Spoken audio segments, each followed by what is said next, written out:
The face look a shine. Hi everyone. Welcome to another conversation with the Lees. However, today it's a conversation with Mrs. Lee. So you're gonna get to know her a little bit more. You've been our friends and called our family. In fact, we are thinking of deciding on a name. You know? We are thinking of the Levites, yes, or we call it the Lee family. Lee, get it? But you can put your comments, or whichever one gets the most votes, then we're going to use that name. All right, so it's between the Levites, as in L-E-E Vites, or it's the Lee family. Lee, get it? But let's you guys get to decide. All right. So next face you'll see is that of Miss Lee. Join us. Come, class. So now you just have the life look into. All right. So, hi everyone, and it's another conversation with the Lees. But this time it is Mrs. Lee. Mrs. Lee. All right, so this is our conversation with Mrs. Lee, just for you guys to get to know her a little better. And so she's going to talk to us. Some things I know, some things I will further know. But I think I probably know everything still. So it's for you guys to get to know her better. All right, so Mrs. Lee, tell us a little about yourself, who is Michelle, and what are the things that she likes and dislikes. So Michelle is friendly, God-fearing, married with 2 children, happily married, thanks be to God. Say that again. Happily married, thanks be to God. And no nonsense person. Oh yes. I think I'm a gentle giant in my own right. All right, so in one of our conversations, I mentioned that you were from the country, and in Jamaica we call country, a parish is called a country. Other than Kingston. Yes. Yes, other than Kingston. So, yeah, where were you? Where were you born? I was born in the beautiful parish of Westmoreland. So yes. And grew up until 12 and a half there. Mm-hmm. Yeah. So in the country back then, Westmoreland, it was a lot of fun because we used to go to the rivers, we used to go to mango tree, and everybody was more on the friendliest side, caring side. Anyone could scold you. But one of the things that we used to love is to go to Paradise River. And a group of us from our community walking distance, but again, what we call walking distance, as they would say, just around the corner. But it took a while. Now that I'm older, I realize that it's not really just around the corner. It's actually what we would call maybe 2.5, 3 stage, but from here to a distance, halfway tree. Okay. So we used to have first of all, we used to catch jango. It's what we call crayfish. I may say shrimp. I don't know if it's a cousin or if it's the same thing, and some silver looking fish. But the thing that we used to love too was also the swimming. And then afterwards we will pick mangoes. But back then, so can you swim? I can't swim, but I can tread the water. But there's always persons among us who could swim, like my cousin Dervin and other brothers and cousins. And there were other girls that could, like Sharon, Marian, Angie, like all sisters, yes, or cousin children. Hi guys. And then, after mango, we don't really eat mango back then. We taste mango because there were so much, and then we weren't really carrying in your home any. It's like we were the type of person who eat fresh, pick from the tree and eat. It reached to the point that now that I'm living in Kingston, so, oh my God, we were really wasteful because we would bite a mango, eat the mango, didn't finish the mango, use the mango to pick another mango. That's how it was fun. And then now we would have guineps, we would have apple, and the thing that I used to love most of all, that the guys used to do, used to climb the tree and shake it, is the tamarind.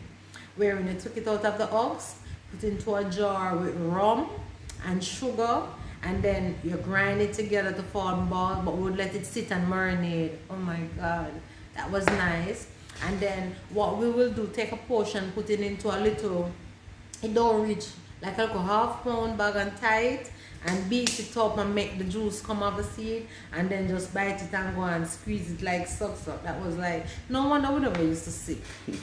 You know, that was fun. So, so being in the country, what was the things that, well, you just mentioned some fun things, Yeah. but how many siblings you grew up with? Or Well, at the time it was, I grew up with three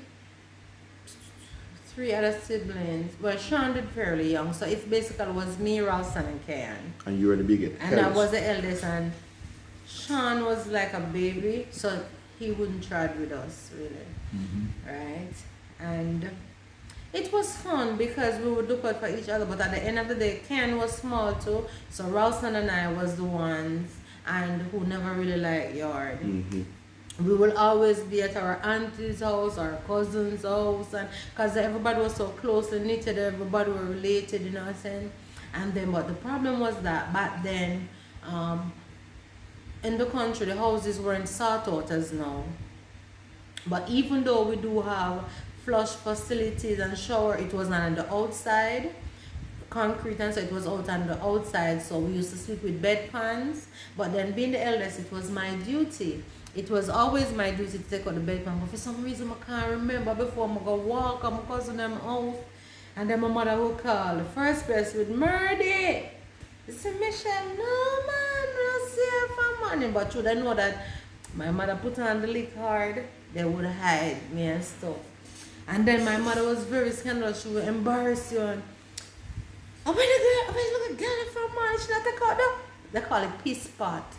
And then you used to be so embarrassed. In Kingston we call it chimney. They call it chimney, but they call it piss pot in the country. And then your parent, mommy would say, I should take out the piss pot from money, where she gone? And I would be so embarrassed, you know. And then, you know, among your cousins, like for the whole day, they would tease you about it. So, you know, and then Ralston, no, he was a boy, but he would sometimes maybe get away a little with his, unless his dad was there, because the father don't play like that. So you have some other siblings? Yes. By your father's side? Yes, and as we grow older, then it's Laura, Marcus, then Daniel and David. They're twins. By my dad's side, they're overseas. Yeah, and in the country, as time goes by, it's Kayan, Sean, and Alwyn, then Shannon. You know. Okay. So being in the country though, what was discipline like? Oh my God, discipline was paramount. You could, everybody was your auntie. All who wasn't your relative was your relative. You could not pass an elderly person and say good morning, good afternoon, and if it's 20 times you pass, you have to say hello to the same person. We used to have a great grandma under a breadfruit tree at her home at the front. So to the road there in our house, there right there, so. And she have literally breadfruit leaves. If you pass and you don't say how they do, she call you and she shoot you. No, hence, I think that's why I tell complete strangers so much. I'm polite to strangers like that so much, because I remember when I was growing up, even when I just come to Kingston, all my friends, and that's when I said, you can't tell hello, you know them? I said, no. It's just something that I'm used to, even up until this day. I was saying to my mother, I went to Poppy in, I was taking a road taxi, and a group of person was just looking at me at a stall, and I was like, good afternoon, and everybody started smiling, so like they were waiting for it, like, you know. So somebody was saying to me, do you know them? I said, no. But discipline though, on the other hand, is, I mean, the fact that when we, in our era, anything your mother find was the whip. The belt, yeah. That was crucial for me, because as I said before, I don't stay in the yard. always at cousin job because back then you didn't have internet. However, my home, my stepfather home was the first home that have a television and a color that because he travels from a young age. He started traveling back and forth, and then people would come. 'Cause even in the time of Falcon Crest, MacGyver, and those things, people would come and watch those shows. And the great Mike Tyson with the boxing and Mike McCallum. Mike McCallum, sorry. So, so So but you we see- didn't have the internet back then, of course, and so we would socialize a lot. So as you get up and change your clothes, cause back then another child never used to be there. Before you go on the road, you change your clothes, you go to your cousin's house. You understand? It's like we have a meeting spot. So we're either going to Mango Tree, as I said, the river if it's not school, and sometimes just hang out and sit down and give jokes a lot. Were you a tomboy? I think I was in between. Okay. I was a tomboy-ish, but I think as I transitioned, leaving from Westmoreland to Clarendon to live with my uncle and his family and my cousin Claudia, which was my best friend, because they were more dainty and kept, so I adopt. I become more into myself as I get, into my teenage years, more girly, and so, but I don't think that this tomboy thing of climbing a mango tree that wasn't too tall and so forth, which I used to do regular here in Kingston when I moved to live with my aunt. I always do that. But before that, in Clarendon we used to have fun too, because the year that we were living, it was But before you go to Clarendon, what was the occasion for you to go to Clarendon? Well, the occasion for me to go to Clarendon, I would always spend all my holidays there. Whether it is Easter, summer, no matter how short it is. Sometimes it was it was such a ritual that when my cousin leaves school, which is Michelle, she will come down in her uniform. The Say last hi to day. Michelle, of course. Hi, Michelle. Far away, but yeah. So she will come down and come to my school, because I go to school in the town, Sablama at the time, and she will come in her uniform. So my bag will be packed and everything, because then we didn't have the cell phone and the social media thing to say. So it's like something I look for. It was so bad that my uniform for school would be made without me back in the country. And of course, it's like crying September morning. Can I just come in time to go to school? September morning, I will be in a literal overall. Yeah, the only thing that fits is the waist and the bust. And then here, so I was like, Swinging. and as I start to get more into myself, that was a problem. I would cry, mom say, you're wearing it, who tell you to come down the weekend before you go to school? So what I would do, I would get needle and thread, and I would take in the sides to fit my shape. Not knowing that your passion was growing from there. Yeah, I would Alright, alter we'll it get to to my that. fit. We'll get to that.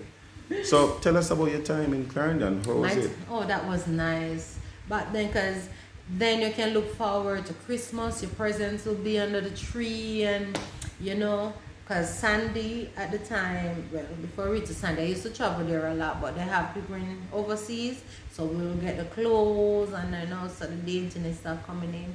But because I was always there, in spite of the fact that I'm a family member, a cousin, I was more like a sibling. So it was something that was said and made fun of, that as soon as one of Miss Janet kids leave the home, So hi, Miss Janet. hi Miss Janet, then I would be one of her daughters. And I mean, she's such a nice person that was joy to my ears, because if she shopped for her kids, she shopped for me. How old were you then?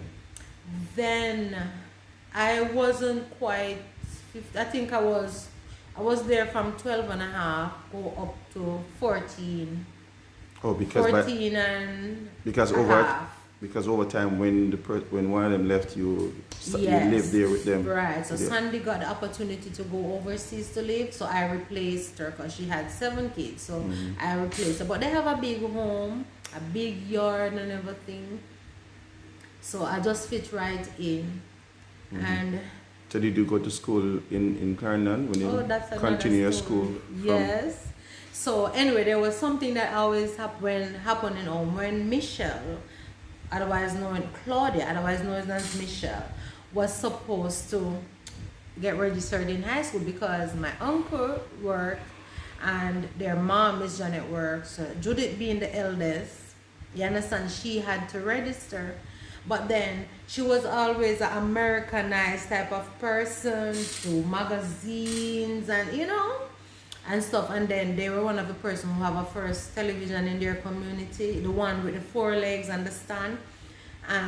So the knowledge was widened to America. You have family members, the trend and all that. So she actually have an accident without ever visit accident. At the time. Right. Accent. I'm sorry.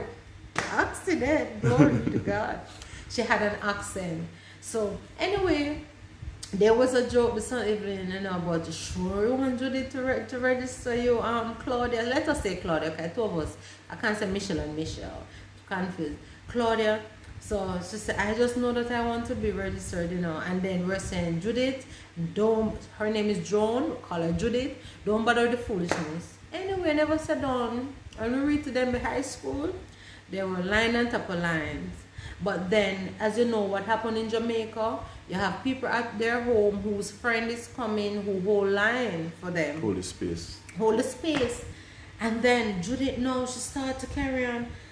What is happening? What is happening? Oh, in Jamaica, these things can happen. This is madness.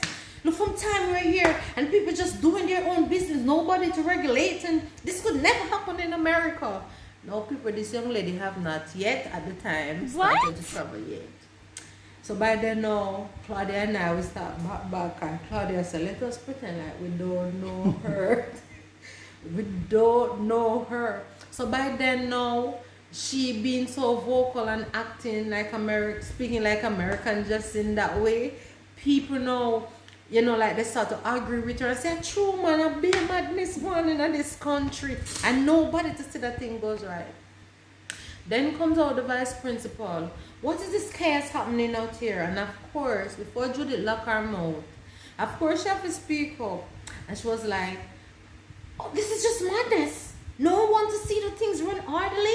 People just joining and coming in so late and the line keep going back. And this could never happen in America. You know what? I cannot take this stupidness. I'm out of here. And she got to make the door busy. But then Claudia and I know, because I just remember, I just tag along because I'm on holiday. But Claudia was being registered and an adult have to be there. So she was, when after Judy gone, we were kind of glad because we don't want to be associated with for them to treat us anyway.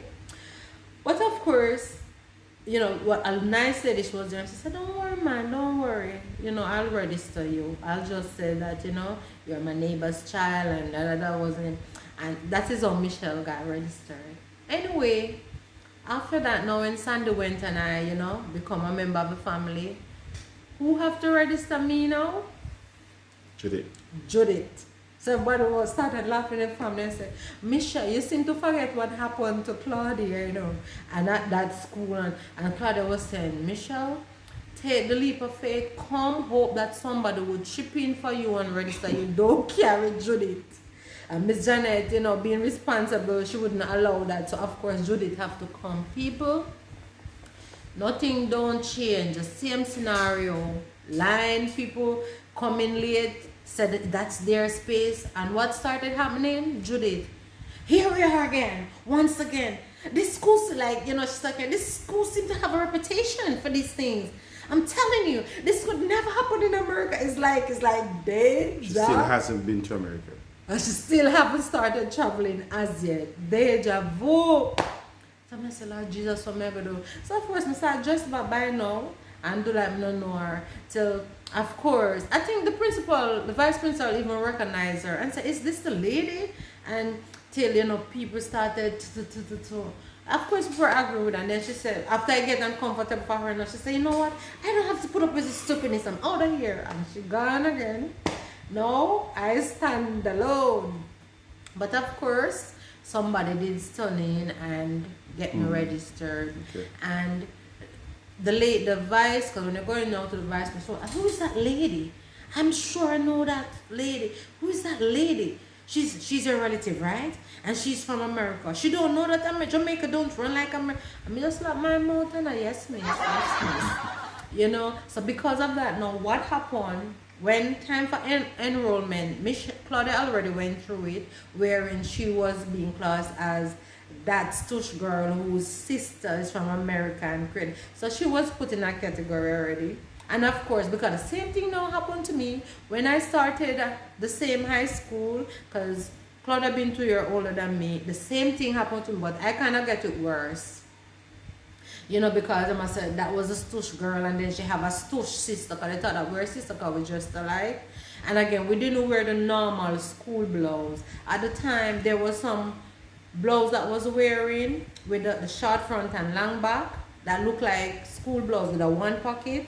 So what happened, and you could do it's 3/4 sleeve, that time 3/4 sleeve weren't so prominent on some students. So me and Michelle had also used to roll it up, and we used to look a little different. And then of course you have bigger relative will fix up your hair. So the vein thing was good. And because we're already labeled, so it's like we have to start live it in school. And so it was fun, you know. It was fun. So you spent how many years with them in Clarendon? I think it was 2.5, probably either 2.5 years. Yeah. So what happened 13, 14. when why you had to make the transition to is it back to Salem or back to Kingston? No, to Kingston. That's when my dad's sister, I went to live with her because there was some local family issues, you know. No matter how good things is, when things get tough, you understand, and money comes into play. It was difficult because I'm not being able to, you know, it was stressful on Miss Janet. She really tried though.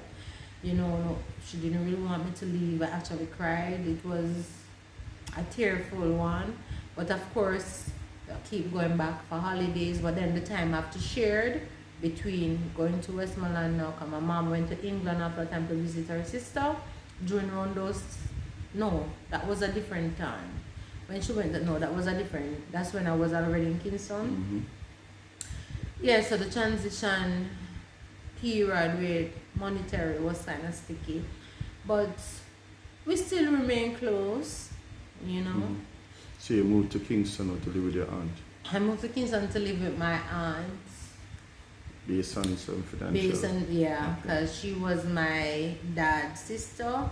And then, you know, started correspond with my dad more. So your dad left when you were how old again? I think I was 1 month old. Okay. To find out, basically to you know, find a better way.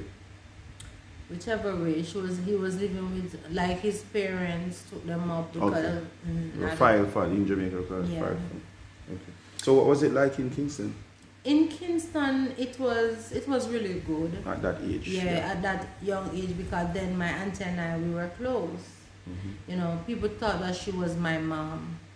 You know, and then she being in the church, you know, she was a backslider. She was supposed to Bethel before she returned back, you know. But, I mean, relating back before I get saved, there was a guy by the name of O'Neill that used to witness a lot when I was in Clarendon to us. But we were friends until he started to talk about Jesus only. And at the time, I wasn't, what you call it, familiar. I was more used to Father, Son, and Holy Ghost. So true, I used to go to Sunday school. Now I become really defensive and start defend the Bible. What you knew? That the way that I knew, and I said, "Who are you? You are taking out of the Bible, worshiping Jesus alone." Because I really didn't understand. And he was a good friend and everything, but he was passionate about Jesus and the Word and the oneness. And he was your go-for guy. He was my go-for guy when it comes to Nutribon. What is Nutribon? Nutribon used to be, alright, it's a bun that the government give to schools with a box of milk, but it's very healthy. But back then you wouldn't want to be identified with that because through it's a government thing, you don't want to look. So it was for more like the poor kids? The poor kids. And through people that already are called, you know, stigma, also stoosh and everything. So we used to give O'Neill the money to go and he would buy a bag and then hide and share it up and would hide and eat it. And then all of that. But, you know, after a time, even nice Nutribomb, they kind of turned against because O'Neill was bugging me, always witnessing about the oneness, and I thought that he was incorrect. Got the Bible talk about, it was a debate. Anyway, so, and I think he targeted me because I was the only person willing to listen. Or compete, because I know I went to Sunday school, so whatever I was taught, I was defending it. So it reached to the point now that we left. I leave, come to Clarendon, come to Kingston, live with my auntie. Then Pastor Henry and Brother Newton at the time, they used to canvass the community, and they found out that auntie was a backslider, and then auntie have a niece, so they started witnessing, but I really couldn't take it. I think I was annoyed because Brother Brown they were friendly, but I weren't used to it too. And then Pastor Henry have a way, it doesn't matter what you're doing, you just come right in the house, end up in a kitchen, reach at the back of the house, and then auntie husband have a little marijuana tree, and it was no system have no. That time auntie backslider, she don't come back in. And I said, this you gotta talk to your husband, this is not how it. Auntie Depon, yes sir. But I was saying, no man I fancy. You just come in and out, and and then I take off your shoes and just clean it. And then, but after a while you realize that he was a loving person. So what was the transition in becoming a follower of Christ? The transition for me was ticklish because they were persistent. And I remember auntie wasn't there one day when they came, and I was up in the mango tree because we had tomboy you were. Right, we had a big mango tree, but it spread out. So you could go up on a lower limb and then another limb. So it was fairly easy, and so I wear bare shorts and I'm fine. So I would be up in the mango tree with my meals and with my meals and bone and thing. So they were there knocking at the gate, and I said, please don't look up. And of course, Brother Newton, hi there. Do you mind coming down there to us? I said, auntie is not here now. So I said, well, nevertheless, I want to have a word with you. But then when I come down, for a while or whatever, when I'm gone, I said, thank you, Jesus. It's not that I was ungodly, but what they were talking about, it kind of resurrect the issue that I have with O'Neill back in Clarendon. So, I'm going to build up like a defense already. But I've always said I want to feel something before I get saved and all of that. But I was always God-fearing.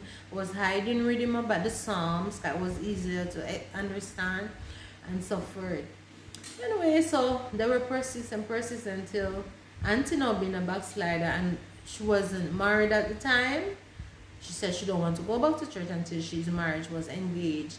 So I was the one who would go down to Sunday school. So when Pastor and Brother Newton couldn't come, then Sister Blackwood would come pick me up and carry, because auntie said standpipe a bad place and she not telling me they're alone. But I forget him to know that stuff like this very okay, nobody not troubling you.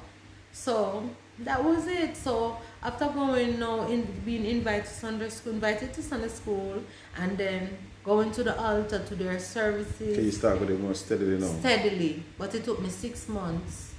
Because as soon as I started feeling something, I opened my eye, and what I couldn't take people, I didn't understand at the time how they could just start cry and then drop on the ground. As you were getting a spirit. Getting the spirit. And I getting a. Right, getting a spirit. I didn't understand it. I didn't like it. I said, why do you even like this? This don't look like a God something. So I was really, what would you say? Conservative and suspicious and all of that. And when people said, no, I said, I didn't kind of, God forgive me, I was looking down on it because I didn't understand. And after going months after months, I said, what happened? You're not allowing, the Lord to touch you, and which was true, because as soon as I feel like a little goosebumps, I open my eyes and start moving and look, and I didn't trust the thing because people are behaving crazy looking. And after a time now, after going, I remember Sister Brown, Marva Brown, God bless her son, and Sister Wright, Orton's Wright, they were praying with me. They took turn. It was this time now, it was like a weaker service, like some youth week or something. And the music was always like singing, But the part that I always dread was the altar call. So this night now, for some reason, you know, Sister Brown said, close your eyes, see the Lord, and you know, picture a light. And I started and say hallelujah. First of all, she said, ask the Lord to come into my heart and to forgive me. And but I know me kind of know the routine, because for 6 months me I go to people in the church and skeptic. So it reached to the point where something happened, and I started